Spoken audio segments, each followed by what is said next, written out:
So we kind of have two main strategies for converting percentages. And to make a fraction into percent, we can use our proportional equation or we can use our decimal strategy. So I'm going to first go look at our proportional equation. And basically, we're going to make a fraction into percent. We make an equivalent fraction out of 100. So for example, if I have 3 over 5 as a fraction, to find the percentage, I make my denominator 100, and I can use my proportional equation. Now I can use my left and right multiplier or my up and down.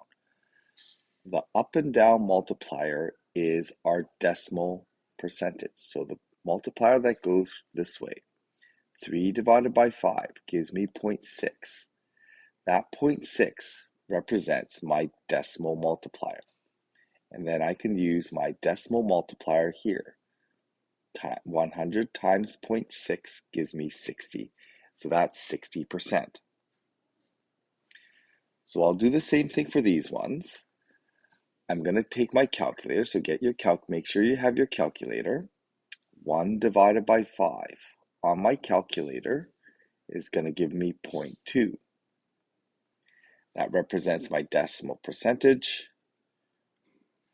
I'm going to multiply from bottom to top by 0.2, and that gives me 20%. So 1 over 5 is the same as 20%. 3 divided by 8, again, you need a calculator for this. I get 0.375. And if it's too many decimals, we'll just kind of keep it to 2 or 3 decimals.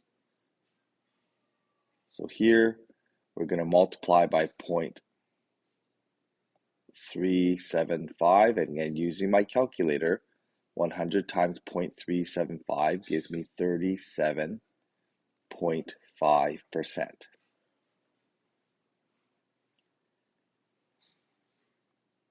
Five divided by 4 on my calculator, that gives me 1.25.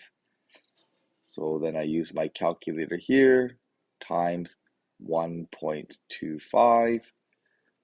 That gives me 125%. So 5 out of 4 is 125%.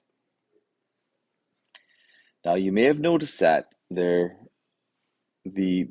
percentage and the decimal are very closely related. And really, if you move the decimal point over, in fact, exactly 2 spaces, we would end up with a percent. So we can do that as well. So that is our second strategy. And the second strategy is to move the decimal 2 places. So finding my decimal, so 0.2, if I want to convert that to percentage, I have to put an extra 0 here as a placeholder, and then I can move the decimal 1, 2 places. That gives me 20. So we get 20%. If I have a decimal 0.45, I don't need a placeholder because I have space to move the decimal 2 places. That gives me 45%. If I have 3 decimals, I have to be careful because I only move it 2 places, so my decimal point goes in between 6 and 5, and then I end up with 46.5%.